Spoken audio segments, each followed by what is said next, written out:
Asyhadu an la ilaha illallah wahdahu la syarikalah wa asyhadu anna Muhammadan abduhu wa rasuluhu la nabiyya ba'dah. Radina billahi rabba wa bil islam dina wa bi Muhammadin nabiyya wa rasulah. Alhamdulillah, segala puji bagi Allah. Saudara-saudara, kakak adik, teman-teman dari wanita Islam baik yang berada di pusat maupun di wilayah DKI. Alhamdulillah, kebahagiaan bagi saya untuk bisa bersama-sama sama wanita Islam. Karena ini jadi kayak saya bayar utang gitu ya. Daripada nanyain ini, nanyain Mbak Fira kemana aja gitu. Saya sih ada di sini gitu. Dengan amanah-amanah yang harus saya tunaikan. Tapi moga-moga ini bisa menjadi salah satu pembayar hutang saya gitu ya. Hadir sebulan sekali bersama ibu-ibu, dan insya Allah kalau acaranya malam begini sih insya Allah bisa aja gitu. Kecuali kalau memang lagi ada tugas keluar negeri agak sulit karena waktunya memang berbeda gitu. Alhamdulillah, Bu Nurjana WA saya. Biasa kalau Bu Nurjana WA itu panjang, nggak ada titiknya, panjang banget ya. Saya harus mengeja gitu. Ini maksudnya apa nih Bu Nurjana? Ya, awalnya Jumat malam. Ya, alhamdulillah kita malam mingguan nih jadinya nih. Insya Allah moga-moga malam minggu yang penuh berkah dan ridho dari Allah Subhanahu wa taala.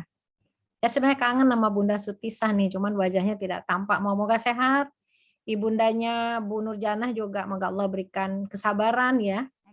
Insya Allah labak satohurun, insya Allah Allahumma ishfiha shifaan la yughadiru saqaman.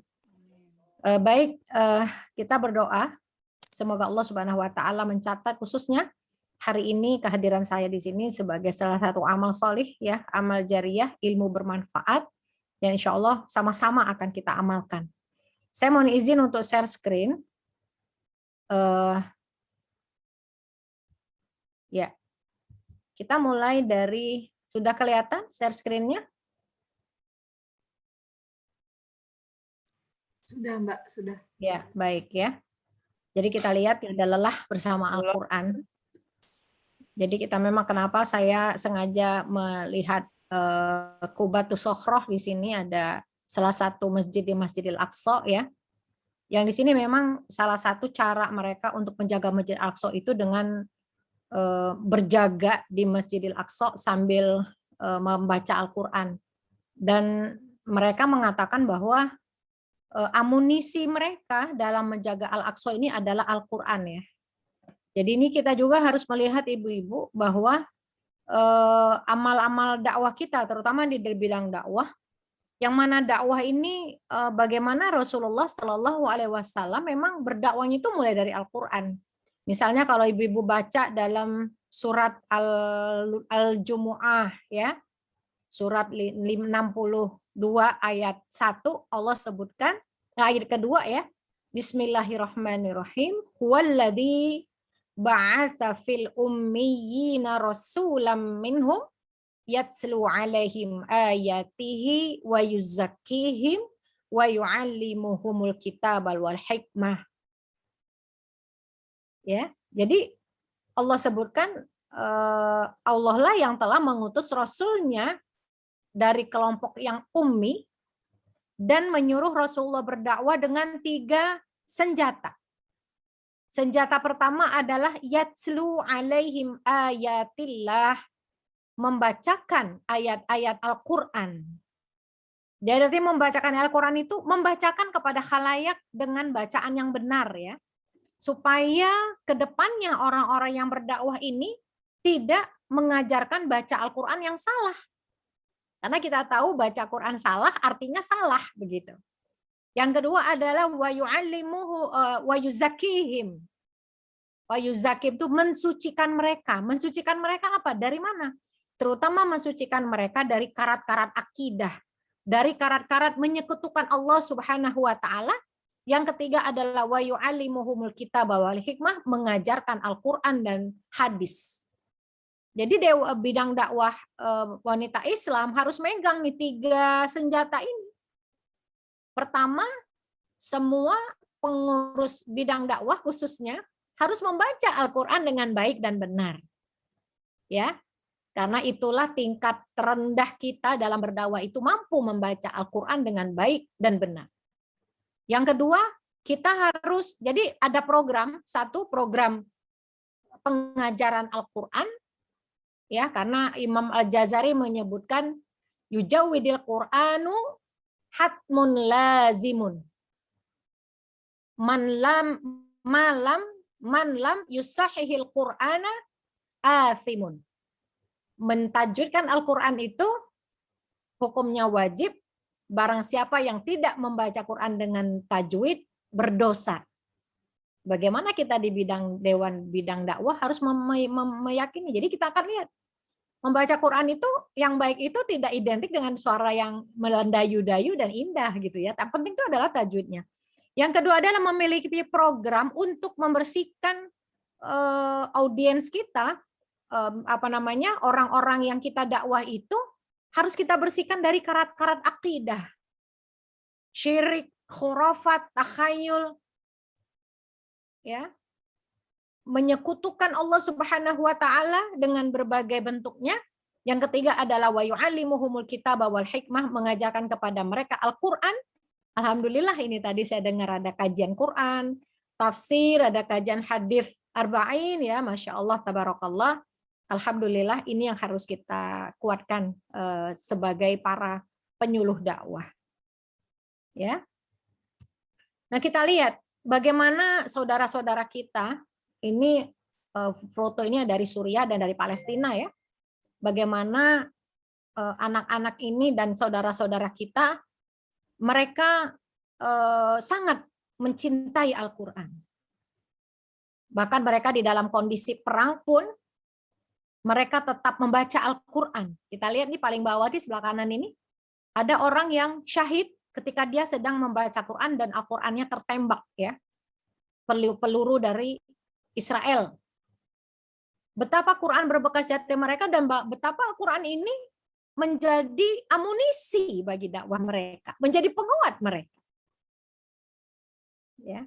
Nah, ini saya ingin memotivasi agar kita semua memang memprioritaskan Al-Qur'an di dalam hidup kita dan benar-benar menjadi asik bersama Al-Qur'an.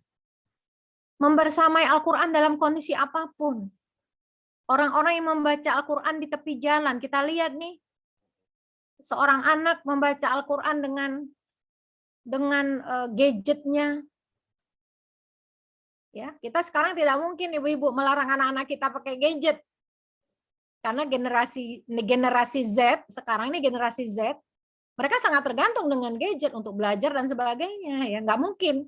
Tetapi kita tuh tentu dambaan kita, anak cucu kita menjadikan gadget itu sebagai salah satu cara mereka untuk selalu bersama Al-Qur'an dalam kondisi apapun. Atau pemuda ini yang berada di tengah-tengah dengan keterbatasan fisiknya, dia terus belajar dan membaca Al-Qur'an dengan asik. Pertanyaannya, apakah kita seperti mereka? Lalu tidak kenal usia. Ya. Kita lihat namanya Ibu Fatia Gotos, umurnya 57 tahun, beliau buta huruf, menghafal Quran sejak 50 tahun, dalam waktu 6 tahun berhasil menghafal 30 juz. Ya, umur 57 tahun. Berarti baru menghafal Quran dari usia 50 tahun. Yang kedua ada ini yang belakangan ini, penghafal Al-Quran tertua di Gaza, hafal saat berusia 73 tahun. Dan dia menjadi syahid dalam agresi Zionis Yahudi di Syuju'iyah pada tahun 2014. Karena kita tahu Gaza itu sudah 5 tahun mengalami agresi besar-besaran, yang kemarin bulan Mei juga terjadi agresi. Alhamdulillah ibu-ibu wanita Islam juga telah berpartisipasi ya, memberikan bantuan darurat buat saudara-saudara kita di sana. Jazakumullah khairan katsira. Kemudian ada juga Umu Ibtisam, kepala sekolah TK, koordinator 16 TK di Gaza, usia 50 tahun. Ya, dia bilang alhamdulillah saya sudah hafal 25 juz. Insya Allah sepekan lagi hafalan saya bertambah 5 juz. Jadi bayangin ibu-ibu, dalam satu pekan itu menghafal 5 juz. Awal bulan insya Allah saya akan diwisuda bersama yang lain yang juga telah berhasil menghafal 30 juz. Ahmad Nabil Adam dari Palestina memperoleh juara 1 penghafal Al-Quran di Aljazair, diikuti oleh 50 negara Islam. Jadi Masya Allah ya, kalau kita lihat tidak ada negara di dunia ini yang lagi dijajah dan mengalami kezoliman yang luar biasa supaya mereka dengan rela meninggalkan tanah air mereka, tapi mereka bertahan. Bagaimana cara mereka buat kuat itu adalah dengan Al-Quran. Ya. Jadi orang-orang Israel itu hampir putus asa gitu dengan orang-orang Palestina. Kok mereka ini kayaknya bandel dalam tanda petik ya. Diserang, perempuannya diculik, ditawan, anak-anaknya ditawan, orang bapak-bapaknya ditangkap dengan dengan hukuman mu'abbad. Hukuman mu'abbad itu Bu, hukuman seumur hidup.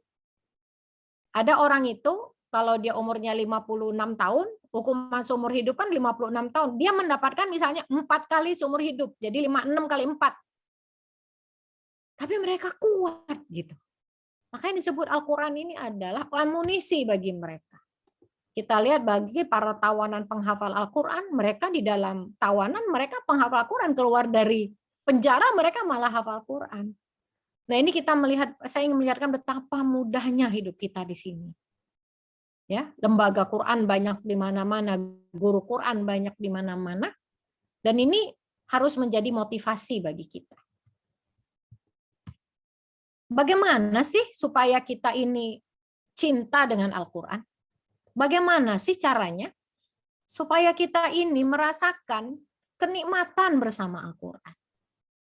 Jadi ada 4 yang ingin saya sampaikan adalah yang pertama, kita harus yakin dulu akan keistimewaan Al-Quran. Ya, yakin dulu akan keistimewaan Al-Quran. Yang kedua, kita harus menimbulkan rasa bahagia saat bersama Al-Quran. Kita nggak ngerasa capek, kita nggak ngerasa bosen. Justru kita tuh merasa hidup kita ini nggak enak banget ya. Satu hari itu kok kita belum baca Quran gitu. Kalau kita belum membuka hari kita dengan Al-Quran. Kemudian yang ketiga, tahu dan yakin akan keistimewaan tajwid Al-Quran. Sehingga kita mau belajar. Dan ini saya akan cerita beberapa cerita dari lembaga Quran yang saya miliki, Rumah Tahsin Baitul Tarbiyah, ya, yang sekarang pesertanya alhamdulillah sudah sekitar 330 orang, tapi masih online. Ya. Jadi alhamdulillah ibu belajar online, belajar Qurannya online. Ya. Yang keempat adalah sering berdoa khusus agar bisa akrab dengan Al-Quran. Jadi kalau kita minta doa ini, doa itu, pernah nggak kita berdoa agar kita bisa akrab dengan Al-Quran? Yang pertama, kita harus menyadari dulu bahwa Al-Quran itu adalah nikmat Allah. Atau di dalam hadis disebut Maidatullah, hidangan dari Allah. Kita senang datang ke kawinan, banyak hidangannya. Bahkan kalau di Jakarta biasa ibu-ibu majelis taklim rame-rame datang ke acara-acara besar karena ada hidangannya. Bahkan kalau perlu udah makan di sana, pulangnya juga bawa gitu. Ya, dan kita lihat di sini ada ayat yang Allah sebutkan, ya. Bismillahirrahmanirrahim. Ya ayuhan nasu qad ja'atkum mau'izatum mir rabbikum. Hai manusia, telah datang kepada kalian pelajaran dari Tuhanmu. Wa syifaa'un lima fis sudur, dan obat penyembuh bagi penyakit-penyakit yang berada di dalam dada. Wa huda, petunjuk. Wa rahmatul lil mu'minin, dan kasih sayang bagi orang-orang beriman. Ada seorang ustadz, dia memiliki lembaga tahsin di Depok, namanya Ustadz Hartanto. Kemarin ngisi di lembaga Quran kami, dia mengatakan, umat Islam itu percaya banget sama madu sebagai syifa. Tapi Al-Quran sebagai syifa banyak yang nggak percaya. Lebih percaya madu sebagai syifa daripada Al-Quran. Nah, ini kesalahan akidah kita ya, kesalahan akidah kita. Karena kalau kita mau lihat prioritas, pertama itu Al-Quran, yang kedua adalah As-Sunnah. Nggak boleh kita As-Sunnah kita pegang, tapi Al-Quran nggak dipegang. Kenapa? Karena Rasulullah SAW ya menyampaikan segala sesuatu itu berdasarkan Al-Quran. Ya, seperti dalam surat An-Najm ya. Ma dhalla sahibukum wa ma ghawa in huwa illa wahyu yuha. Tidaklah sahabatmu itu, yaitu Rasulullah itu, ma sahibukum wa ma ghawa, ya, dia bukanlah orang yang berbohong, orang yang berdusta. In huwa illa wahyu yuha, tetapi yang dia sampaikan itu semata-mata adalah wahyu dari Allah Subhanahu wa taala. Kemudian kita lihat ada ayat lagi dalam surah Al-Maidah, saya lupa mencantumkan ayatnya di sini Ibu-ibu. Qul bifadlillahi wa birahmatihi. Katakanlah dengan karunia Allah dan rahmat Allah lah. Apa itu karunia Allah dan rahmat Allah? Itu adalah Al-Qur'an.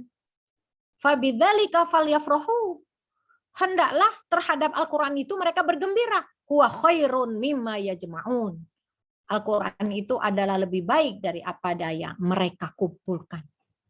Jadi kita ngumpulin harta, ngumpulin profesi, ngumpulin jabatan-jabatan, baik jabatan yang mendatangkan dan duit ataupun jabatan-jabatan di organisasi, banyak panjang itu Bu catatan kita, nama kita aktif di sini, aktif di sini, aktif di sini. Tapi kata Allah, huwa khairun mimma yajma'un. Al-Quran itu lebih baik dari apa yang mereka kumpulkan. Ya. Fabidzalika falyafrahu. Jadi orang beriman dengan adanya Al-Quran itu dia harus bergembira, berbahagia, ada happy. Ya, dia memiliki hari-hari yang penuh kebahagiaan bersama Al-Quran. Dengan segala aktivitasnya bersama Al-Quran.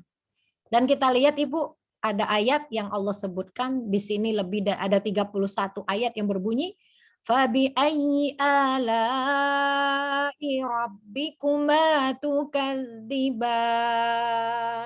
Surah Ar-Rahman. Ar-Rahman itu cerita tentang nikmat Allah. Ar-Rahman yang maha penyayang. Maha pengasih. Apa nikmat yang pertama disebut? Allamal Qur'an. Yang telah mengajarkan Al-Quran. Jadi nikmat Al-Quran itu disebut Allah pertama kali di dalam surat Ar-Rahman. Artinya apa? Qul bifadlillahi wa birahmati fabidzalika falyafrahu.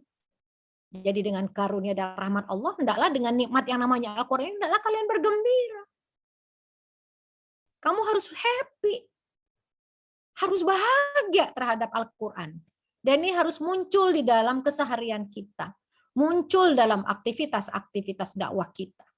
Muncul di dalam prioritas kita di dalam keluarga, anak-anak kita, suami kita, orang-orang yang berada di lingkungan kita. Periksa satu-satu, bagaimana interaksi mereka bersama Al-Quran. Apakah Al-Quran itu sudah mampu mereka baca dengan baik dan benar? Apakah Al-Quran itu sudah mampu menjadi lampu, menjadi petunjuk bagi kehidupan mereka? Anak kita boleh jadi apa saja, tapi jangan lupa kita harapkan mereka harus dituntun oleh Al-Quran. Karena banyak sekali fikroh-fikroh yang membahayakan bagi anak-anak kita.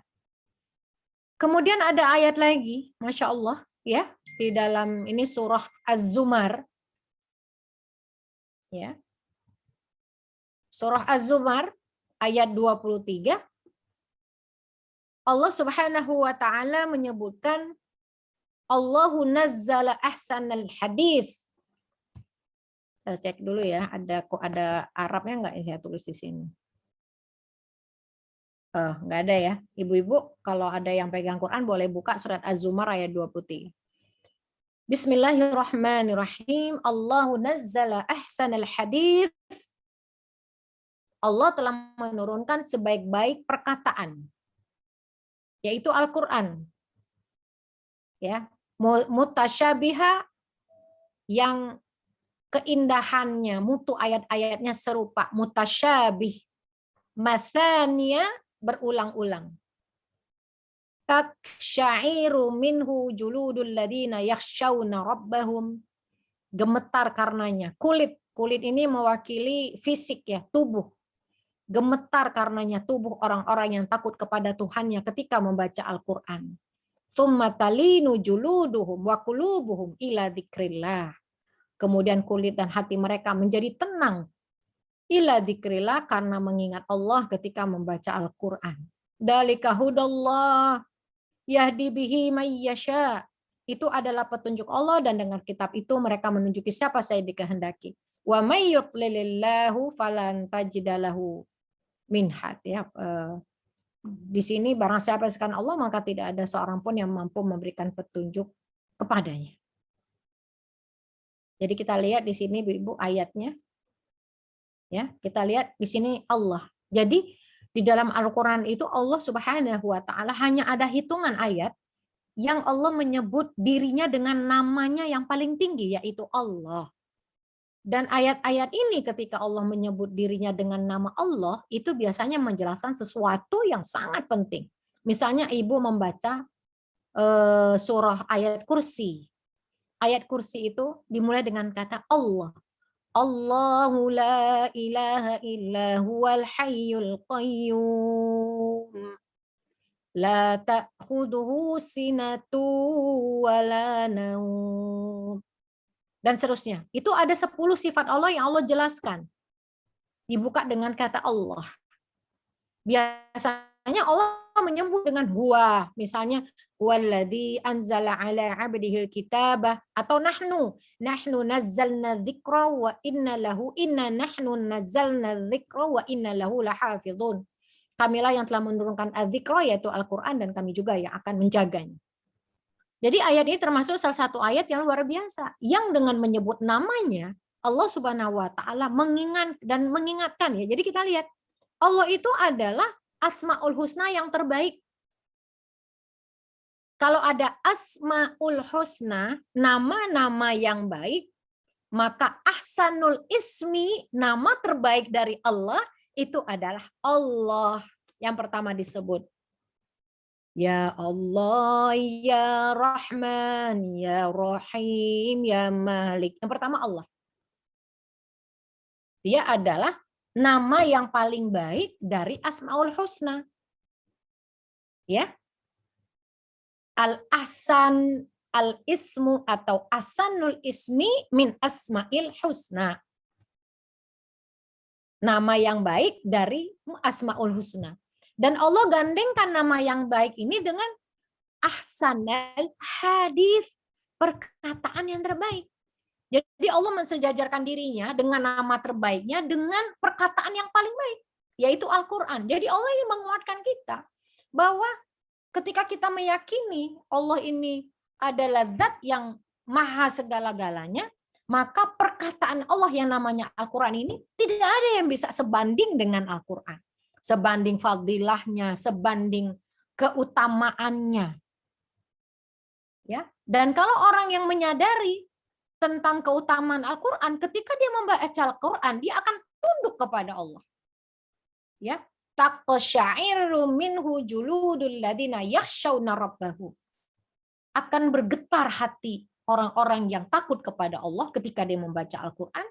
Tsumma talinu juluduhum wa qulubuhum ila dzikrillah. Lalu dia jadi banyak mengingat Al-Quran.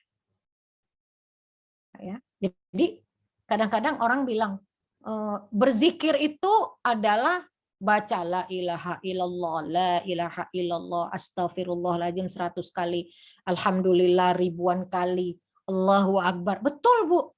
Tetapi jangan lupa zikir yang pertama yang paling utama itu adalah salat, dan zikir kedua itu adalah membaca Al-Quran. Kenapa? Karena Al-Quran sendiri Allah sebutkan inna nahnu nazzalna dzikra. Kamilah yang telah menurunkan az-zikir. Apa itu zikir? Al-Quran. Itu ayat yang pertama itu Allah mengatakan ya. Wa aqimus salata li dzikri.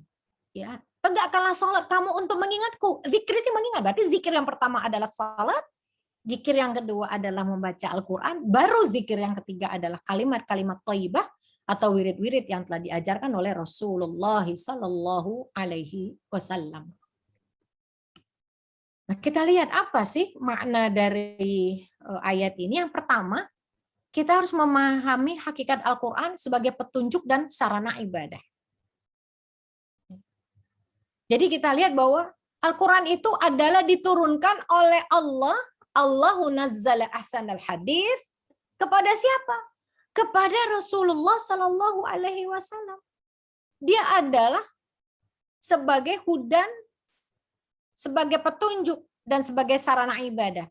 Tidak ada satu buku pun di dunia ini yang ketika kita membacanya bernilai ibadah. Tetapi membacanya harus pakai bahasa Arab. Kenapa? Karena Al-Quran diturunkan pakai bahasa Arab.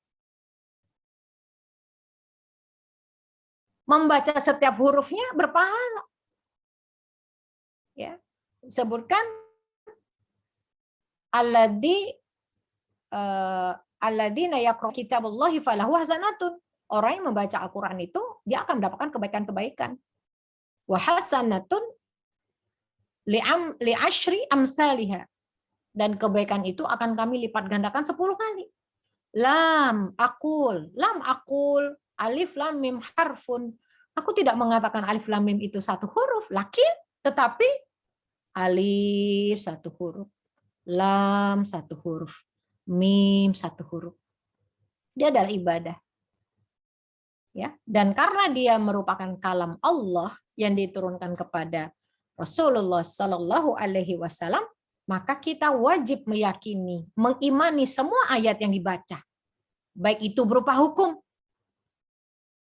pernikahan, hukum perceraian, hukum waris, hukum kisos, baik itu perzinahan, baik itu pembunuhan, baik itu di dalam perang, ya, hukum tentang halal haram, kisah-kisah. Dan ibu tahu ya, Al-Quran itu ada kisah-kisah. Maaf sekalian rempet-rempet ke Palestina ya Bu, sekalian memanfaatkan waktunya. Jadi kisah di dalam Quran itu 30% dari isi Al-Quran, kisah cerita. Dan ternyata sebagian besar kisah itu terjadi di Palestina.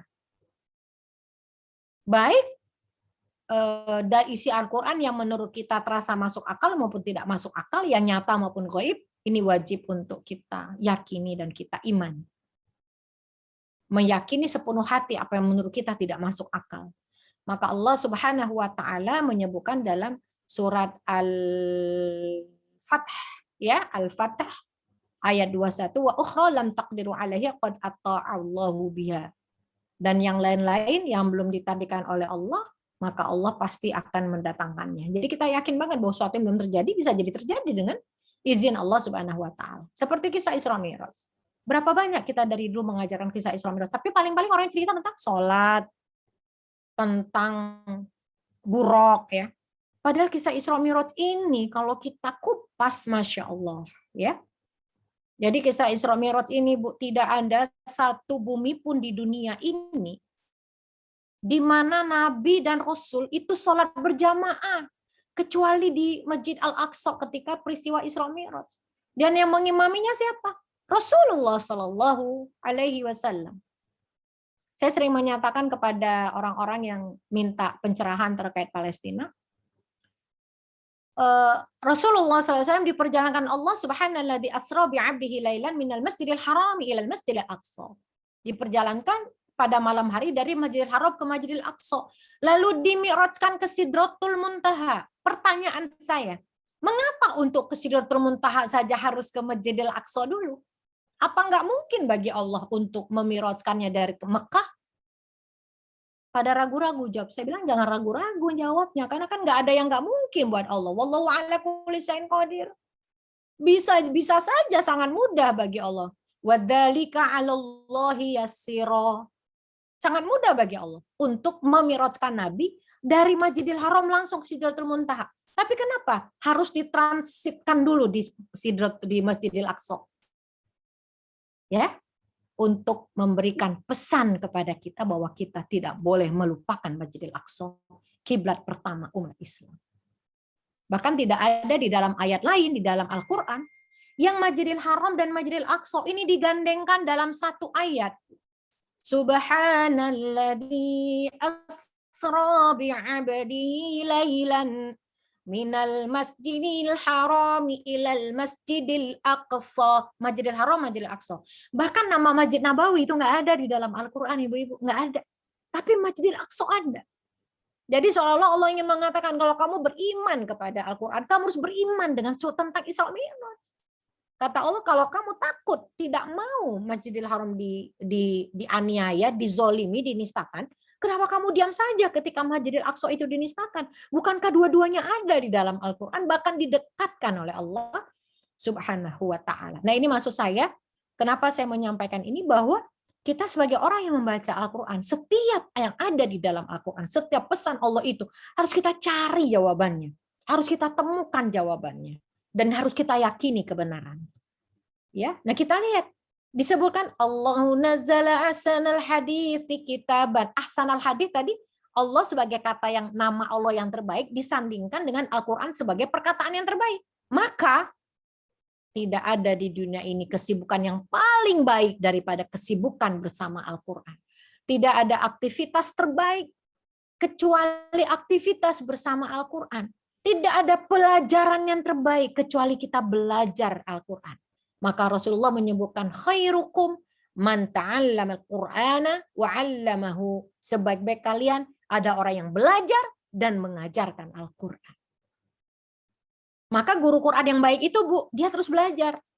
Kalau dia ngajarin Quran tapi dia nggak belajar lagi, dia bukan guru yang terbaik. Kenapa? Bisa jadi dia salah. Nggak ada yang mengawasi bacaannya. Maka kata Rasulullah SAW, belajar Quran baik, ngajarin Quran baik, tapi tidak ada yang lebih baik daripada orang yang mengumpulkan keduanya, yaitu menjadi pelajar dan juga mengajarkan Al-Quran. Kemudian menjadikan Al-Quran sebagai kawan akrab dalam kehidupan, membacanya dengan benar, yaitu hakku tilawah, sebagai bacaan terbaik dalam perjalanan umat manusia. Jadi kalau kita lihat di dalam surah Al-Baqarah ayat 121, Ibu dicatat nanti dibaca sendiri ya, karena kalau kita baca satu-satu waktunya tidak cukup. Ya, di situ Allah sebutkan, innal alladzina atainahumul kitaba yatlunahu haqqa tilawati ulaika yu'minuna bih. Wa man yakfur bihi fa ulaika humul khasirun. Orang yang kami berikan Al-Quran kepadanya, mereka membacanya dengan benar. Mereka itulah orang yang beriman dengan Al-Quran. Orang yang kafir, yang mengingkarinya, mereka itu adalah orang-orang yang rugi. Jadi membaca Al-Quran dengan benar sesuai dengan tajwid, ini adalah bukti paling rendah dari keimanan kita kepada Al-Quran. Jadi mukjizat Al-Quran itu tajwid, ibu-ibu. Jadi kemarin kalau saya lihat nih banyak orang-orang yang ada yang dia pejabat di salah satu lembaga kedinasan, dia ngomong nyampein ke admin rumah tahsin kami, dia bilang, Ustazah bener nih saya masuk level 1. Jadi tempat saya itu ada level i'dad, level 1, 2, 3, 4, 5, talaki baru tahfiz. Ustazah memang benar saya masuk level 1. Saya ini udah 2 kali khatam. Nah, masalahnya apa? Masalahnya banyak di antara kita sudah keburu lancar, tapi belum tentu benar.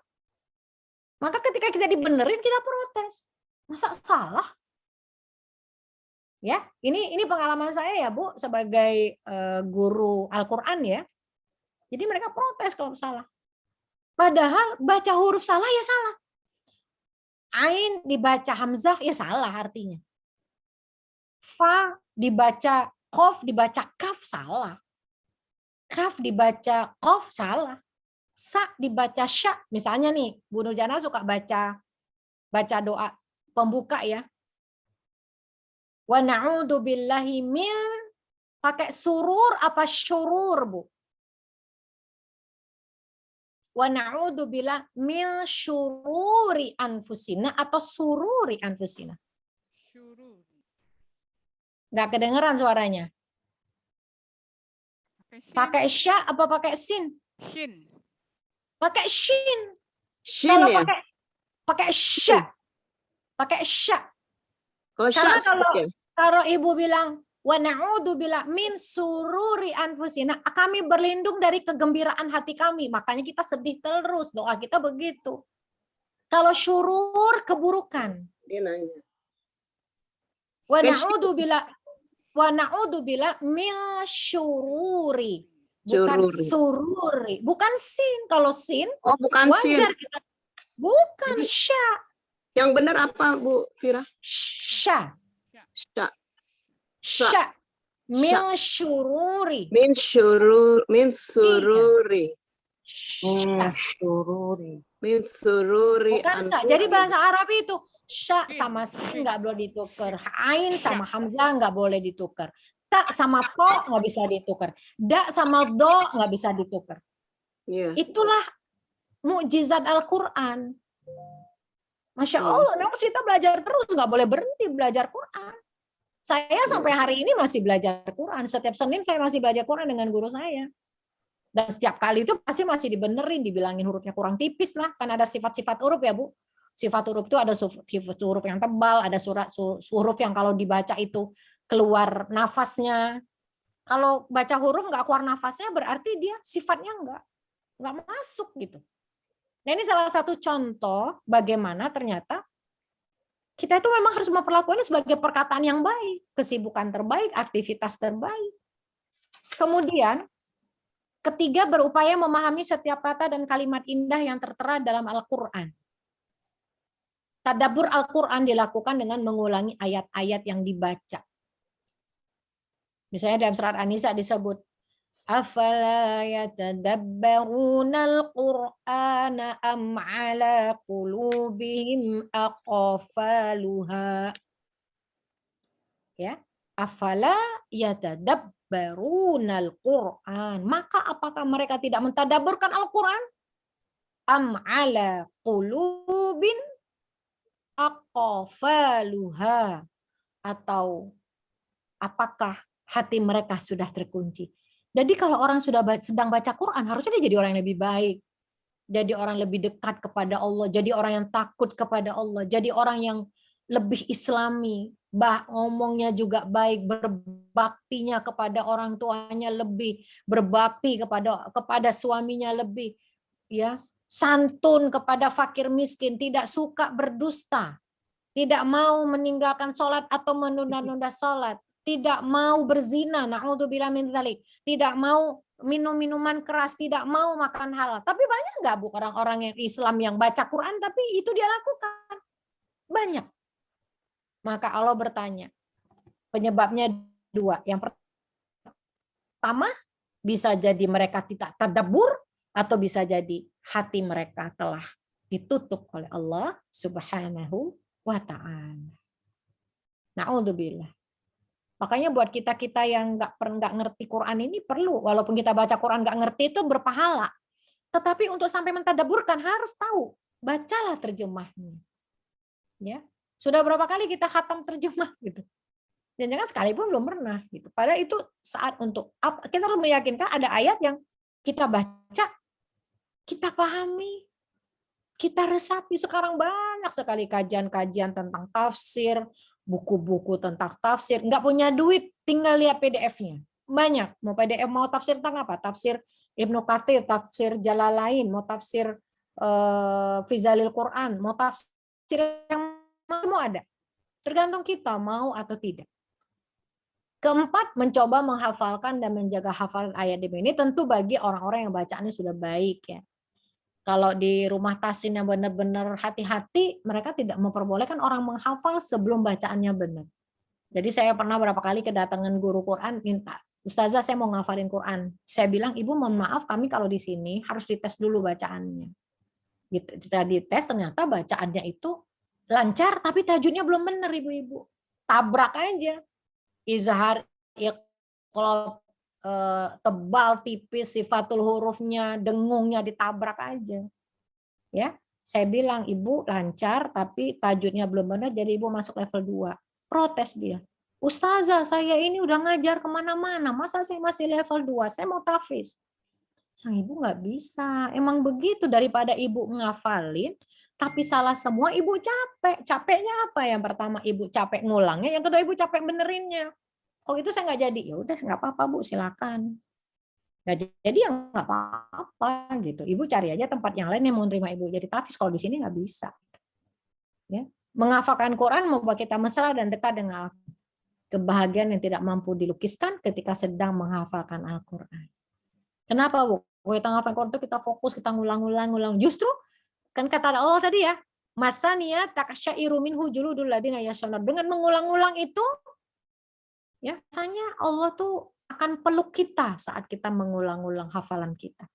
Biasanya setiap kita mengulang itu selalu ada kesan yang berbeda yang membuat menjadi dekat dengan Allah Subhanahu wa taala.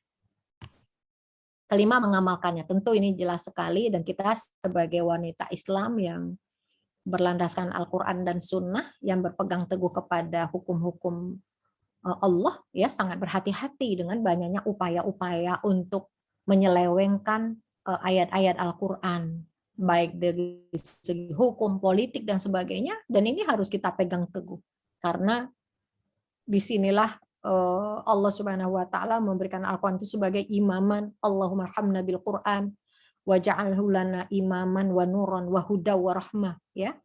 Ya Allah, jadikanlah Al-Quran itu sebagai sebagai rahmat, sebagai petunjuk, sebagai imam, sebagai cahaya. Ini tadi baru bahas yang surat Az-Zumar ayat 23, Ibu-ibu. Dan kita lihat lagi keistimewaan Al-Quran apa? Ketika kita insya Allah masuk surga, ya, kita udah berhenti Bu ibadah, nggak sholat, nggak puasa.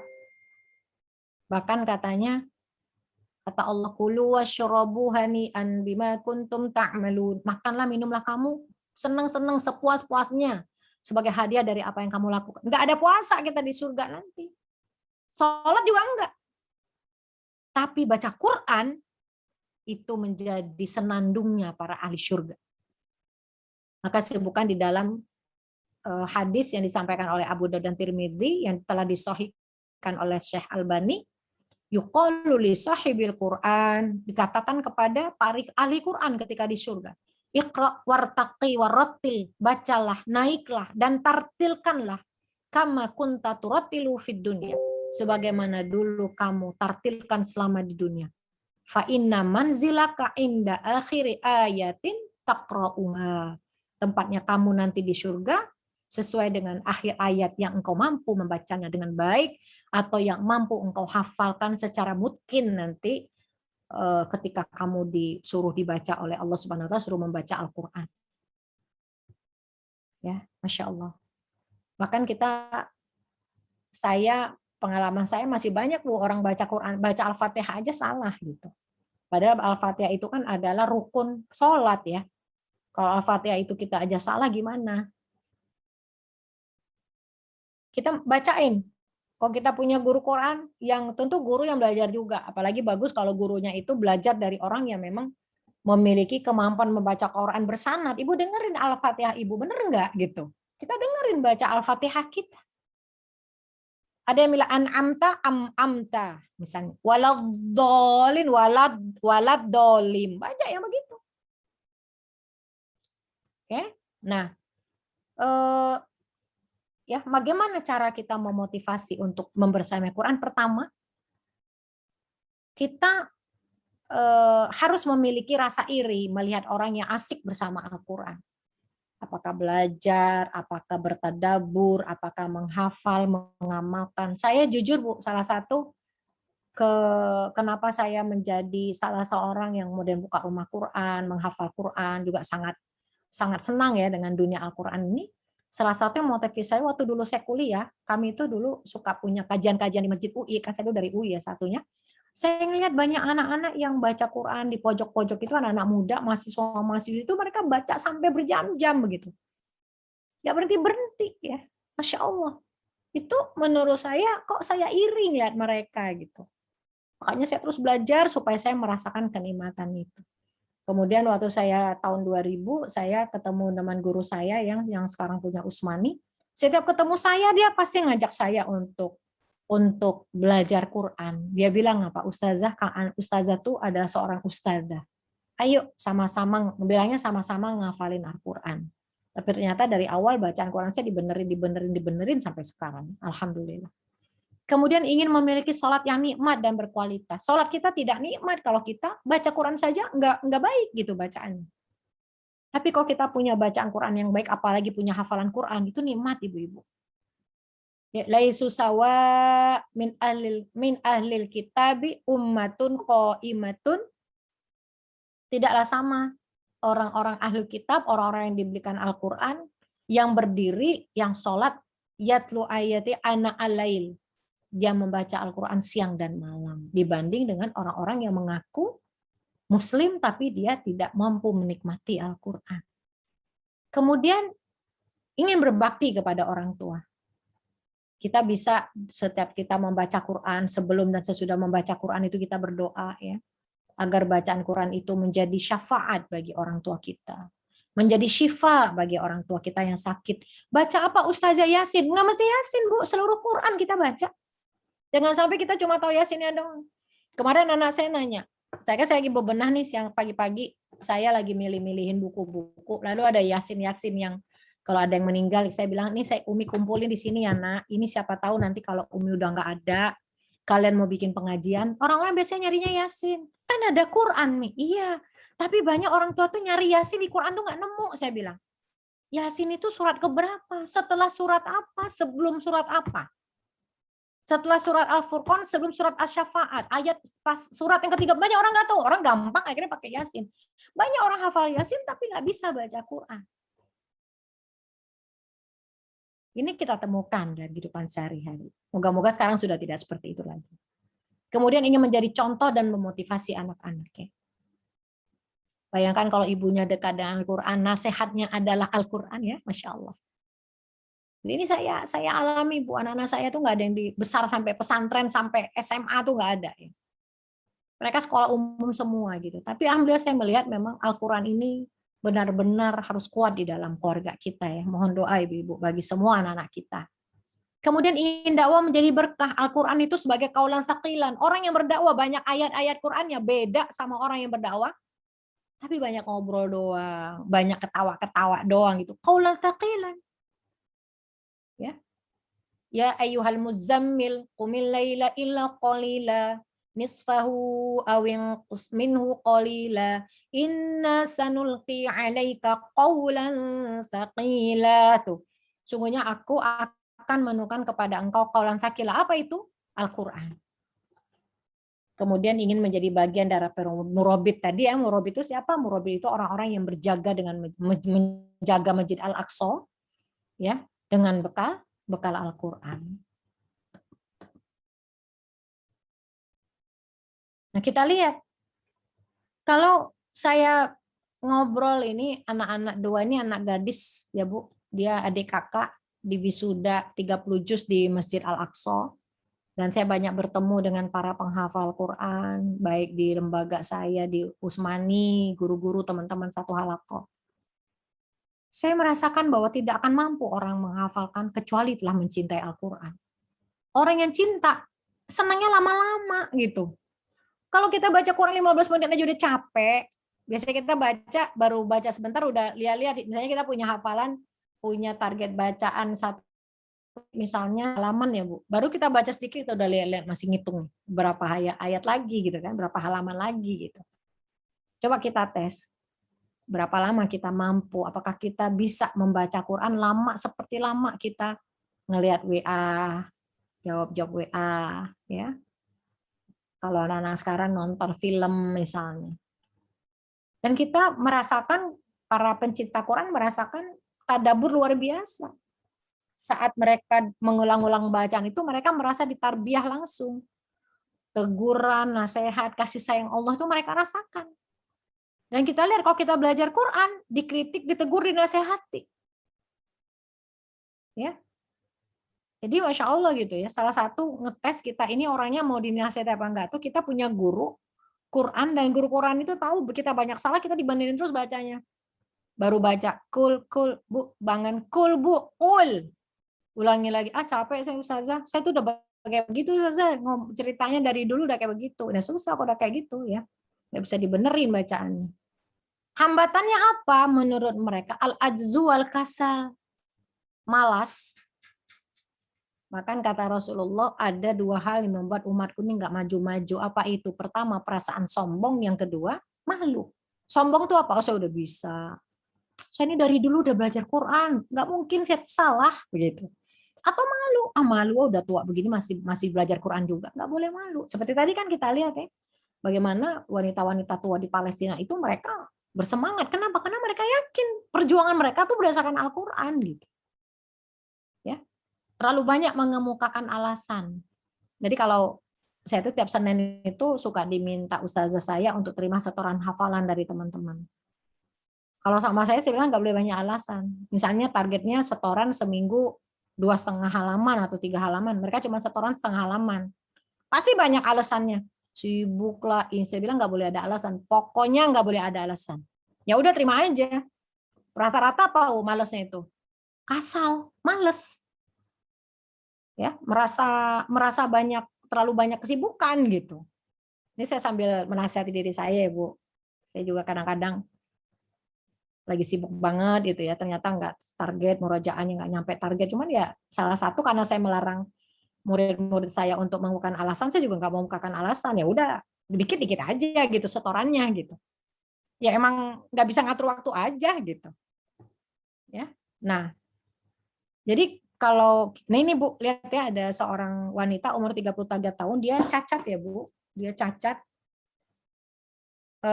Dia hafal Quran di usia 33 tahun, sekarang dia mengabdikan diri untuk mengajar anak-anak, mengajar Quran di Gaza. Saya lupa namanya. Ya. Jadi nggak boleh kita, karena saya tidak punya bakat menghafal Quran atau nggak punya bakat baca Quran yang benar. Dari dulu saya udah begini bacaannya gitu, nggak boleh. Sebenarnya semua orang itu punya bakat. Ada rasa iri ngelihat orang bisa baca Quran dengan baik, dia seneng, bangga dengan Al-Qur'annya ya. Terus kalau kita dengar tauji tentang Quran tuh kita seneng gitu. Setiap kali Al-Qur'an baca tafsir atau apa tuh kita pengen ikut gitu. Senang berlama-lama dengan Al-Qur'an ya. Asik ketika sidang berhalwa dengan Quran, senang berteman dengan para penghafal Al-Qur'an. Berarti kita sudah menjadi bakat untuk menjadi pencinta Al-Qur'an. Yang kedua, innamal a'malu binniyat wa innamal likulli imri'in ma nawah. Sungguhnya amal itu tergantung niat dan semua amal itu akan diganjar sesuai niatnya. Jadi nggak boleh kita berinteraksi dengan Quran. Saya mau belajar jadi guru Quran kan alhamdulillah sekali ngajar kayak les 1 jam 120.000. Na'udzubillahi min dzalik, nggak boleh. Atau kita diminta baca Bu, kita baca tapi kita menetapkan target ya, saya mau baca Quran tapi bayaran saya kalau ayatnya sekian ayat bayarnya 100.000, kalau setengah halaman bayarnya 150.000, kalau 1 halaman baca 200.000. Na'udzubillah min dzalik, nggak boleh. Ngaji-ngaji aja, ikhlaskan kepada Allah. Jangan lupa kata Allah, kata Rasulullah SAW, ada 3 orang yang duluan masuk neraka. Yang pertama, orang yang senang baca Quran, bacaannya bagus, dan dia dikenal sebagai seorang qori, tapi ternyata dia melakukannya bukan untuk Allah. Pertama kali masuk neraka. Yang kedua, orang yang banyak berderma, tapi ternyata berdermanya itu supaya dia dikenal sebagai orang yang dermawan. Yang ketiga, orang yang berjihad di jalan Allah, mati di jalan Allah, tetapi kerangnya itu bukan karena Allah, tapi untuk membantu untuk atas nama sukunya, bukan untuk Allah. Makanya jangan sampai nih. Termasuk kita kan para dai ya, mungkin ibu-ibu di sini ada yang suka ceramah-ceramah ya. Jangan jadikan amplop itu sebagai tujuan nih. Kalau ada alhamdulillah, kalau nggak ada ya jangan diharapin gitu. Kalau nggak ada sedih, nah nggak ada kecewa itu berarti kita harap enak. Awalnya kita ngarepin gitu. Ya kalau ada alhamdulillah rezeki dari Allah, tapi nggak boleh dijadikan niat. Niat kita adalah berdakwah ya. Lebih banyak orang yang kita selamatkan dengan dakwah kita, bukan main ya kata Rasulullah, itu seperti kita mendapatkan khairun na'am ya. Binatang onta yang merah, onta merah itu mobil mungkin yang paling mahal, tunggangan paling mahal apa sekarang Porsche atau apa gitu, nggak tahu juga saya harganya ya ibu-ibu. Hati-hati, nggak boleh kita belajar Quran niatnya untuk dunia. Maka kata Rasulullah, Allahumma la taj'ali dunya akbaru hammina wala mablagha ilmina. Ya Allah, jangan jadikan dunia itu sebagai cita-cita tertinggi kami dan sebagai tujuan dari ilmu kami. Nggak boleh. Maka Rasulullah mengajak kita doa ini, ya Allah jangan jadikan dunia sebagai cita-cita tertinggi kami dan sebagai tujuan dari ilmu kami. Ingatlah, kegiatan bersama Quran, bersama Ahlul Quran ada aktivitas paling berharga, paling nikmat, paling asik, paling menjaga. Maka kalau kita punya aktivitas, punya halaqah Quran, ngaji, baca Quran, belajar Quran, Bu, jagalah. Itu adalah maidatullah. Ini adalah nikmat Allah. Kalau saya bilang sama peserta tahsin, setan itu paling seneng kalau kita bolos tahsin, kalau kita nggak belajar tahsin. Kenapa? Makanya kalau kita baca Quran itu kan ada Jampi-jampinya yang diajarin Allah. Passwordnya apa itu? A'udzubillahi minasyaitonirrajim. Aku berlindung kepada Allah dari godaan setan yang terkutuk. Ibadah lain nggak ada, cuman Quran aja. Ketika baca Quran, kenapa? Karena memang setan tuh nggak senang kita senang-senang kita dengan Al-Quran. Udah waktunya tahsin kita males. Udah waktunya baca Quran kita dikasih ngantuk, dikasih kesibukan yang lain. Lalu berikan waktu terbaik. Berilah Al-Quran waktu yang definitif, bukan waktu sisa. Jadi kita setiap orang kita ini harus punya waktu definitif, ibu-ibu. Kayak makan itu kan 3 kali sehari. Ibu sarapan berapa? Jam 7, makan siangnya ba'da zuhur setengah 1, makan malamnya ba'da maghrib jam 6 atau setengah 7. Itu kan waktunya definitif. Quran ada nggak waktu definitif kita? Apakah malam sebelum tidur, apakah maghrib sampai isya, apakah habis subuh? Semua kita punya dan waktu itu kita tepati. Yang kelima, memperbaiki bacaan. Banyak mengulang.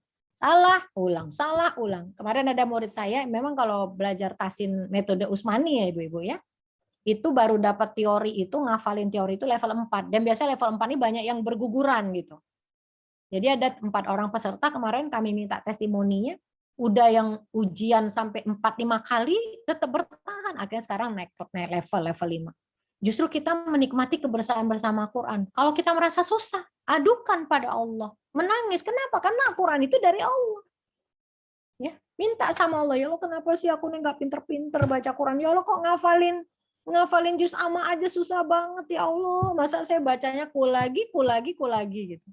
Minta sama Allah. Kemudian jangan lupa banyak berdoa ya.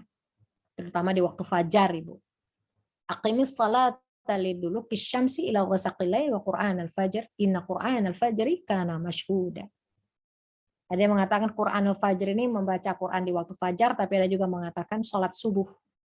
Nah, kita usahakan sholat subuh kita ini tidak terlambat, minimal selambat-lambatnya kita masih mampu, masih bisa menunaikan sholat sunnah 2 rakaat antara azan dan iqomah di masjid. Itu selambat-lambatnya kita sholat subuh. Ya, nah ini ada doa agar mencintai Al-Quran. Ya Allahumma inna abiduk banu abidik, ya Allah aku adalah hambamu, putra-putra dari hambamu laki-laki, banu imaik, putra-putra dari hambamu yang perempuan, nawasina biyadik. Ya, nasib kami ada di tanganmu.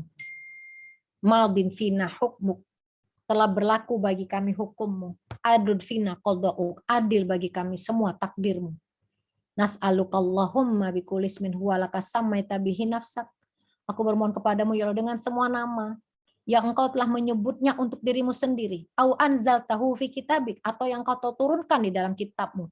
Wa alamtahu ahadan min khalqik, dan yang telah engkau ajarkan kepada setiap ciptaanmu.